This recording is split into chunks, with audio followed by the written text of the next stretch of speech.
So in this screencast, we're going to talk about the types of blood lipid levels that we are aiming for and all the guidance on that. And this has been such a hot debate over the years on what we should be aiming for, but things have changed and we need to be looking at certain blood levels and trying to work out what we need to do to change to make them better. So the question is, does increased blood cholesterol really increase cardiovascular disease risk? And if so, how? And this illustration may help some of you to kind of think it through.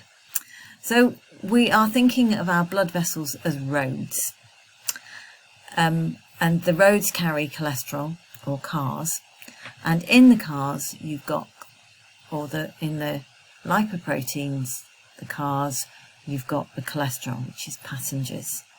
So hopefully you can kind of visualize that and think through how that links.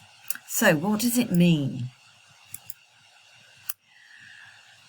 So cholesterol is total and LDL cholesterol are measuring the number of passengers in the cars, so the amount of cholesterol in effect so the amount of passengers within those cars.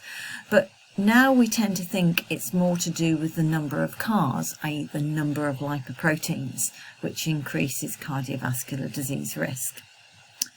So now what is happening is, instead of just looking at total cholesterol and LDL cholesterol, low density lipoproteins, we're looking much more at the other lipoproteins as well. So anything that is not HDL or non-HDL cholesterol as a more important measure. So the new NICE guidance from the end of last year recommends that non-HDL cholesterol is routinely included, so you get a full lipid profile, not just the total amount of cholesterol. The total amount of cholesterol really isn't what we need to be focusing on, because it won't tell you anything about the ratio between the LDL and the HDL. So that's what we need to kind of be mindful of. How many passengers in the car, how much cholesterol, and how many cars are there now. So these are the kind of results that, just to give you an example, when we're looking at non-HDL. So the non-HDL is the difference between total cholesterol, which historically would have always been measured, and the HDL cholesterol. So it's providing a calculation of the total amount of cholesterol in all the bad ones, all those bad lipoproteins, the ones that tend to stick to the blood vessels. So here you've got an example. Total cholesterol is 6, HDL is 0.8. That means the non-HDL is 5.2. So non-HDL, the aim is for the general population, so those who don't already have cardiovascular disease, should be less than 4.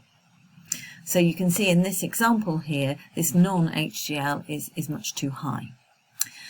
But with people who've already got cardiovascular disease, or those who have more than a 10% risk of developing cardiovascular disease within the next 10 years, it should be below 3.4.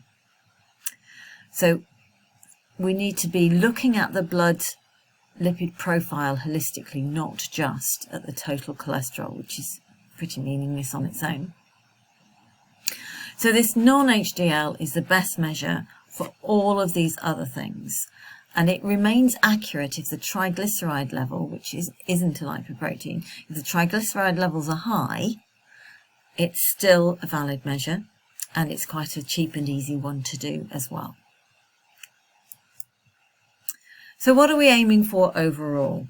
So the total cholesterol should be below 5, and the non-HDL below 4, for the general population.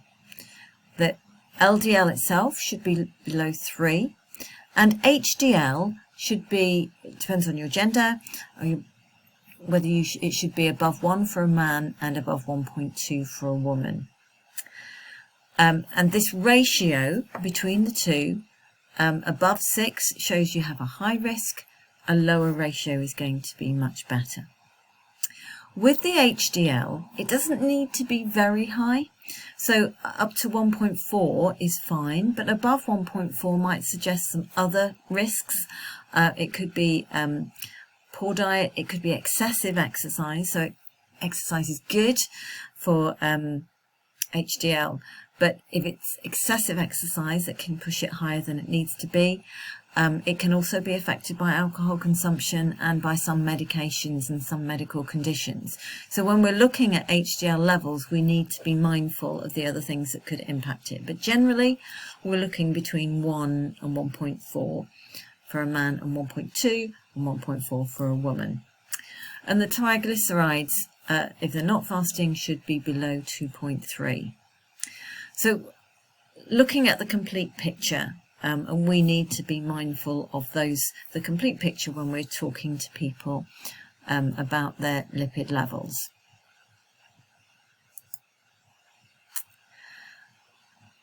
The benefits of physical activity are so many on so many levels, but they definitely have an impact on lipid levels as well. So we know that they reduce the bad cholesterol, the LDL, they increase the good cholesterol, the HDL. So these recommendations of the general recommendations, apart from when you look at the bottom, and of course if somebody has had a myocardial infarction or a coronary artery bypass graft, which is surgery that's undertaken to get round a bit of a blood vessel that's damaged or blocked. People might have something called a PCI, which is a percutaneous coronary percutaneous coronary intervention, which used to be called an angioplasty, and that is a procedure that's designed to improve blood flow, and basically that's putting a stent into a blood vessel, so like a tiny tube to hold the blood vessel open. So for people who've got existing cardiovascular disease, and have had coronary events or coronary surgery for any reason, their level will be determined on by the level of damage, the level of treatment, and usually would be recommended by a physiotherapist initially, to try and get people back to being active as much as they possibly can. But for other people who are at risk of cardiovascular disease, then we need to be encouraging physical activity to increase the HDL and to provide all the other health benefits. So if you remember the figures for weight management, these are a lot less than the figures for weight management, but of course remember that a lot of people with cardiovascular disease will be trying to manage obesity, will be trying to manage type 2 diabetes and potentially blood pressure as well. And physical activity is a really good way to decrease blood pressure as well. So there are some different recommendations for resistance exercise and things with high blood pressure. But when blood pressure is under control, physical activity is beneficial to that as well. So activity affects lipids, it improves them, but it also improves all those other metabolic risk factors that I mentioned at the beginning of this screencast.